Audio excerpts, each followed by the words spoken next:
Hello, today we are going to be discussing the Kids Online Safety Act, or KOSA. Now, what is the Kids Online Safety Act? It is essentially a bill that is trying to be passed through Congress regarding the safety of children on the internet.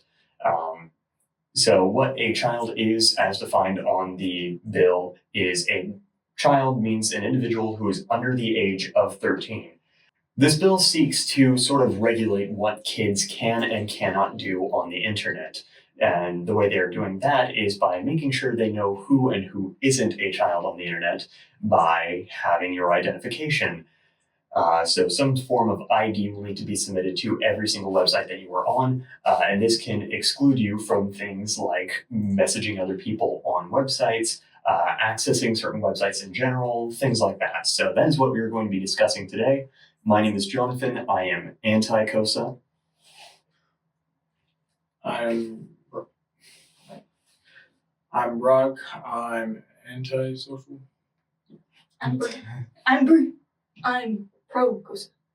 I'm Rene. I'm against KOSA.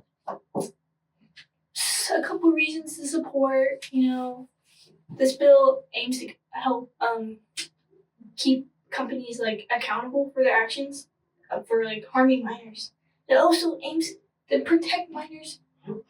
In the bill, it states children ages 17 and under, as long as they have parent permission, they'll be able to help them out, protect them.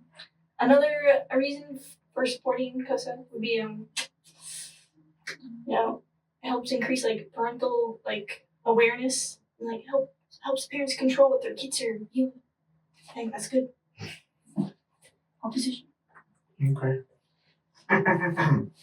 So I want to start by saying that I acknowledge that point, and I believe that there is an exigence behind the issue. That yes, there's concern.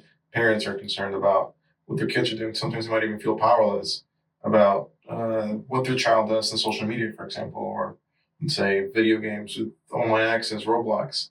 But I believe that while it is commendable that the law is seeking to tackle this issue, there's better ways to do it without creating a potential for power overstepping. So according to KOSA, they define a duty of care that seeks to prevent harm to minors, but it never fully defines what harm means. So whether it is the Attorney General or whether it is the FTC, they get to decide what is harmful. I believe that there is very lacking legal infrastructure on what to have these companies based on. So this ambiguity, it pressures the platforms themselves to over moderate just to avoid the threat of lawsuits. And so that could mean that those websites, they want to censor content that's sensitive but not truly illegal because of the risk of illegality, not because it's truly illegal. So LGBTQ topics, or mental health resources and sexual education, things of that nature. Maybe the pro has something to. Oh, I mean, I understand there's some fear with overstepping. I think by if we pass this law, then we're gonna have to clearly define what people are allowed and not allowed, and I think that's more of a parent issue. So a way to compromise about this would to be to emphasize educating parents and kids about what they should and shouldn't be exposed to. I will say I am anti-KOSA, as I stated previously. However, I do see, as I've been reading through this, there are a few things that I've noticed that are just okay, I can see how this would be beneficial to the average American. So one thing that is listed in here, let me find a specific one. It is under section 103, segment 2-A, and it is no interruption. And what that essentially does is make sure that it is not advertising things that are inappropriate to people who are not of age. So advertising things like alcohol or any other explicit materials to someone who should not be exposed to that sort of thing. Even if they are exposed to those sorts of things at home, the sort of online space could be seen as a way to show them, hey, not everything's that bad, things will get better. Here are things that like are advertising. That said, that could also be seen as a way of like sort of censoring things because again, and I think we haven't really talked about this enough, you need to submit some form of identification. You need to submit a photo of like your ID or whatnot if you are over the age of 18. And if you don't have an ID that you can show, then sucks for you, but you're not able to access those sorts of websites. You're not able to access those sorts of mental health sort of things to help you. So I do see the pros and cons to COSA. However, mostly cons just because this could hurt people more than it could help people and create sort of a surveillance state by not letting people get to what they really need. 1984 is a reality. He's watching you. I know, and I agree with that because, yeah, to separate from adults and minors, the platforms need to know who's who. But there's no, I still believe the COSA doesn't propose the clear privacy protections. And so I believe it's going to lead to mass age verifications. And it's going to lead to those companies that are leading those age verifications to do their own behind the scenes, their own behind the scenes tracking, since they're not really provided with any standard, like let's say FTC standard or Attorney General standard. Yeah. So even if COSA doesn't mandate for this specifically, we probably end up building a, like I said before, an infrastructure based on surveillance, where we're just going to build upon that. We're going to have people's information out into the hands of third parties.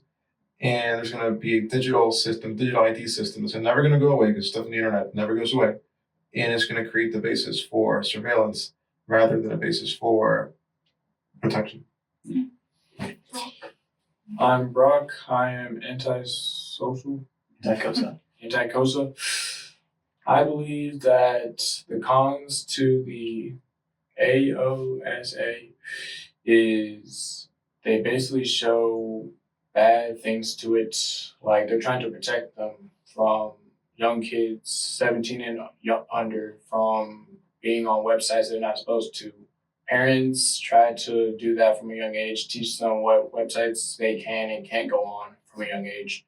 Like some also have shows that they're not allowed to watch from shows they can, but they basically trying to keep them away from having mental problems, because if they're get addicted to certain stuff they're not supposed to be, they'll just go off with bad intentions from the get-go, from starting crimes to smoking, doing drugs, and other things they're not supposed to that they could end up in prison, and they could probably go into their families for a good while because of the crime they committed.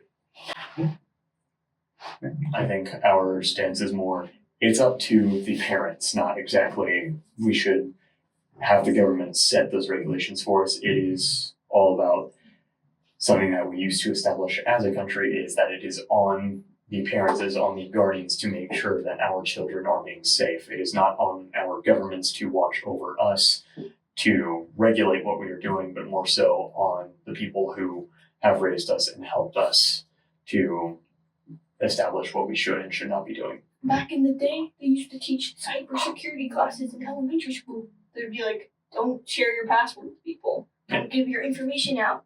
I remember that stranger danger part. It's just digitalized now. And I agree with you. Your perspective, I actually find it more surprising. As I was thinking, looking at the issue, assuming COSA's already been passed, but we can go all the way back to that. Since the bill for it's been undecided on since May 2025, so it hasn't been passed yet. Mm-hmm. And yeah, I actually believe we could just cut it out completely and fixing the parent side. However, it seems unlikely since there's already so many things built into systems already. Even without the COSA being passed, all sites now require that. So I don't think it's very viable to just say the parents can take care of it, because the parents also need to get verified if they want to open or check the app. I think based on what we already have now, the infrastructure that's been set up now, we need to have some sort of checks and balances to prevent overreach from these companies. So there could be independent audits or government audits in these companies. So, Anything you want to add, Brock? Basically, what you said is true. What they're trying to do in the government, it has to be the parents' responsibility, not the government's, to oversee what our children are watching or doing in today's era. The parents are supposed to enforce the rule, not the government. So if the parents enforce it well enough, the kids will learn that certain websites they can go on and some they can't, and they'll keep them safe for generations. Hold on. We're also recording. Hard board.